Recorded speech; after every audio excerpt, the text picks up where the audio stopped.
গত সপ্তাহেও আপনার Amazon PPC campaign profitable ছিল, কিন্তু হঠাৎ করে একোস বেড়ে 20%, 40%, এমনকি 60%-এ চলে গেছে। সেলস একই আছে বা কমে গেছে, কিন্তু অ্যাড স্পেন্ড দ্রুত বেড়ে যাচ্ছে। অনেক সেলার এই সিচুয়েশনে প্যানিক করে এবং ক্যাম্পেইন পজ করে দেয়, বিড কমিয়ে দেয় বা পিপিসি বন্ধ করে দেয়।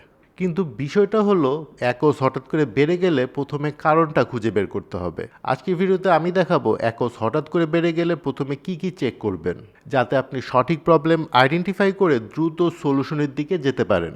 প্রথমে বুঝুন অ্যাকোস কেন বাড়ে। অ্যাকোস বা অ্যাডভার্টাইজিং কস্ট অফ সেলস বাড়ার মানে হচ্ছে দুইটা জিনিসের যে কোনো একটা হয়েছে, অ্যাড স্পেন্ড বেড়েছে অথবা সেলস কমেছে।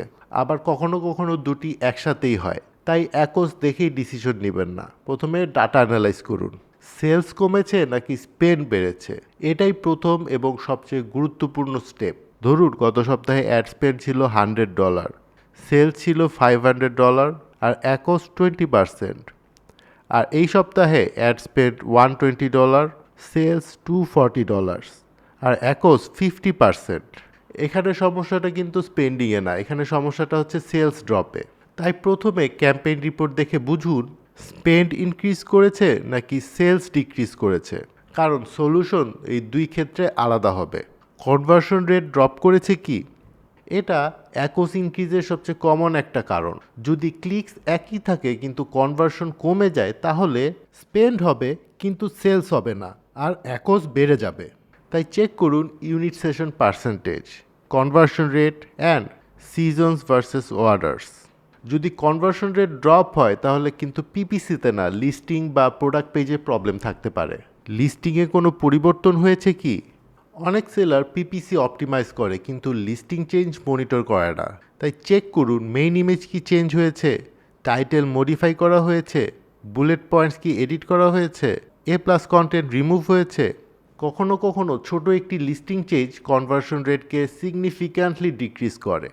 রিভিউস এবং রেটিংস দেখুন, লাস্ট 1 মান্থে নেগেটিভ রিভিউ কি এসেছে, রেটিং কি ড্রপ করেছে, কম্পিটিটর রিভিউ কি বেড়েছে। কাস্টমার রিভিউ কনভার্সনের উপর সরাসরি ইম্প্যাক্ট ফেলে। একটা 4.6 স্টার প্রোডাক্ট যদি 4.1 স্টারে নেমে আসে, তাহলে কিন্তু কনভার্সন দ্রুত নেমে যাবে, আর কনভার্সন কমলেই অ্যাকোস বাড়বে। সার্চ টার্ম রিপোর্ট অ্যানালাইজ করুন। সার্চ টার্ম রিপোর্ট খুলে দেখুন কোন কিওয়ার্ডে ক্লিকস আসছে, কোন কিওয়ার্ড সেলস আনছে, আর কোন কিওয়ার্ড স্পেন্ড করছে কিন্তু সেলস আনছে না। অনেক সময় অ্যামাজন নতুন সার্চ টার্মে ট্রাফিক পাঠায়, ফলে ইরেলেভেন্ট ক্লিকস ইনক্রিজ করে। তাই এগুলো নেগেটিভ কিওয়ার্ডস না করলে বাজেট ওয়েস্ট হবে। সিপিসি হঠাৎ বেড়েছে কি, কম্পিটিশন ইনক্রিজ করলে সিপিসি বা কস্ট পার ক্লিক কিন্তু ইনক্রিজ করতে পারে।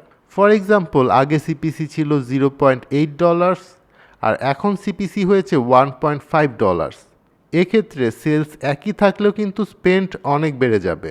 তাই চেক করুন average CPC, bid changes, competitor activity, inventory বা বাই বক্স আছে কি।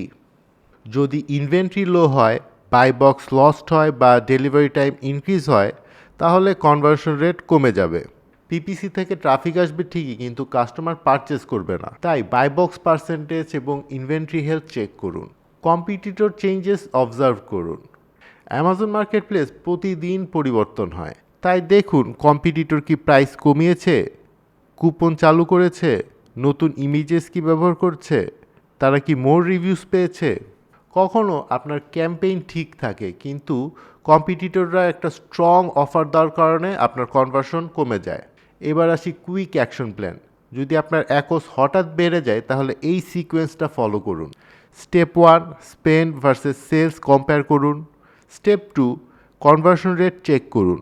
স্টেপ 3, রিভিউস অডিট করুন। Step 4, search term reports analyse করুন। স্টেপ 5, সিপিসি ট্রেন্ডস দেখুন। Step 6, buy box and inventory verify করুন। স্টেপ 7, কম্পিটিটর অ্যানালাইজ করুন। এই প্রসেস ফলো করলে বেশিরভাগ ক্ষেত্রে রুট কজ আইডেন্টিফাই করা সহজ হয়। তাই অ্যাকোস হঠাৎ বেড়ে গেলে প্যানিক না করে ডাটা অ্যানালাইজ করুন, কারণ অ্যামাজন পিপিসিতে সঠিক ডায়াগনোসিসই হাফ অফ দ্য সলিউশন। ভিডিওটা হেল্পফুল লাগলে অবশ্যই লাইক, কমেন্ট এবং সাবস্ক্রাইব করবেন। দেখা হবে পরের ভিডিওতে। Thanks for watching.